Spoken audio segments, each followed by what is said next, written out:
किस कलर की चड्डी पहने हो? এমন দুষ্টু দুষ্টু নীল ছবিতে রাশিয়ার নাগরিকরা এতটাই বুঁদ হয়ে আছে যে ভ্লাদিমির পুতিন পড়ে গেছে চিন্তায়, বের করেছে নতুন এক উপায় যেখানে অফিস টাইমেও হবে ফুল মাস্তি। বিষয়টা ভেঙে বলছি, অ্যান্ড পুরো ঘটনা জানলে আপনিও দৌড় দিতে চাইবেন রাশিয়াতে চাকরি করতে। মানে এই দুষ্টু দুষ্টু নীল ছবিতে আসক্ত হওয়া এটা তো পুরো গ্লোবাল প্রবলেম। বাংলাদেশের ছেলেপেলেরাও এই ছবি দেখতে মরিয়া। ইনফ্যাক্ট স্ট্যাটিস্টিক্স বলছে প্রায় 72% ইউনিভার্সিটি গোয়িং স্টুডেন্টরা এই সমস্ত দুষ্টু দুষ্টু নীল ছবি কোনো না কোনোভাবে দেখেই। এছাড়া 2013 সালে যখন অত ইন্টারনেট অ্যাক্সেস ছিল না, তখন সাইবার ক্যাফেতে প্রতি মাসে প্রায় 3 কোটি টাকার এই সমস্ত ভিডিও ডাউনলোড করা হতো।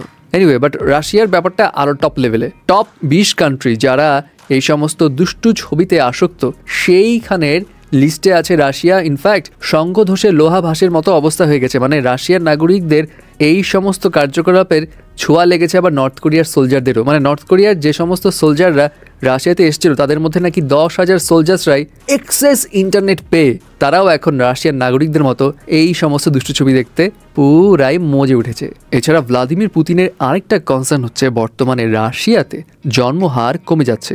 রুশ মহিলাদের জন প্রতি সন্তান ধারণের ক্ষমতা 1.5-এ নেমে এসছে, কিন্তু জনসংখ্যায় স্থিতিশীল রাখতে এটি হওয়া উচিত 2.1, এমনটাই মনে করেন বিশেষজ্ঞরা। এবং রাশিয়ান প্রেসিডেন্টের মতে তরুণীদের মধ্যে মা হওয়ার প্রবণতা কমার পিছনে দায়ী হচ্ছে এই সমস্ত দুষ্টু দুষ্টু ছবি। যাই হোক, এই সব সমস্যা মাথায় রেখে যাতে রাশিয়ান নাগরিকদের সংখ্যা স্টেবল থাকে, সেই কারণে সম্প্রতি 19 ডিসেম্বর রাশিয়ার রাজধানী মস্কোয় ডিরেক্ট লাইন একটা অনুষ্ঠানে যোগ দেয় ভ্লাদিমির পুতিন, যেখানে তিনি 4 ঘন্টা ছিলেন এবং এই দুষ্টু দুষ্টু ছবি কিভাবে রুশ সমাজকে একদম নষ্ট করে দিচ্ছে, ভিত নাড়িয়ে দিচ্ছে, সেই বিষয়ে ব্যাখ্যা দেন। এবং তিনি বলেন, দেখেন, এই সমস্ত ওয়েবসাইট বন্ধ করা একটা উপায় হতে পারে, কিন্তু খুব একটা লাভ হবে না, কারণ এগুলো বন্ধ করার চাইতে এমন কোনো জিনিস বের করতে হবে যাতে যখন ছেলে পেলে এই ওয়েবসাইটগুলোতে ঢুকবে তখন তারা যাতে নিজে নিজেই বলতে বাধ্য হয়, আরে ধুর, এগুলো তো পুরান জিনিস, আমি তো দেখা ফেলছি, নতুন কিছু লাগবে। এবং ভ্লাদিমির পুতিন একটা প্রস্তাবনা দেয়, সেটা হচ্ছে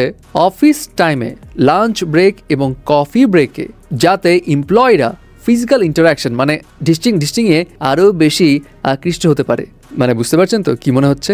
মানে অফিস টাইমেও লাঞ্চ ব্রেক কিংবা কফি ব্রেকে ফ্যামিলি প্ল্যানিংয়ের কার্যক্রম যাতে এমপ্লয়িরা চালাতে পারে সেই ব্যবস্থা তিনি করে দিবেন যাতে জনসংখ্যা স্টেবল থাকে। এখন জিনিসটা আপাত দৃষ্টিতে শুনে মনে হতে পারে, আরে বাস্তবেই বোধহয় অফিস টাইমে লাঞ্চ ব্রেক কিংবা কফির ব্রেকে একদম পুরা ঘাপাঘাপ হবে। বাট দ্য ফ্যাক্ট ইজ না, অ্যাকচুয়ালি এরকম বিষয়টা না। বিষয়টা হচ্ছে তিনি হিউমারাস ওয়েতে জিনিসটা বলেছেন, মানে ফ্যামিলি প্ল্যানিংকে বেশি প্রায়োরিটাইজ করতে বলেছেন।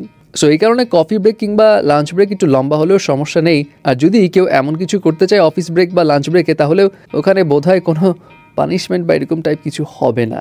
যদিও ভ্লাদিমির পুতিনের এই প্রস্তাবনা নিয়ে সমালোচনা কম হয়নি, বাট তিনি নাকি তার এই সিদ্ধান্তে অনড়। যাই হোক, এখন পুতিনের এমন প্রস্তাবনা শুনে আপনার কি মতামত জানাবেন কিন্তু।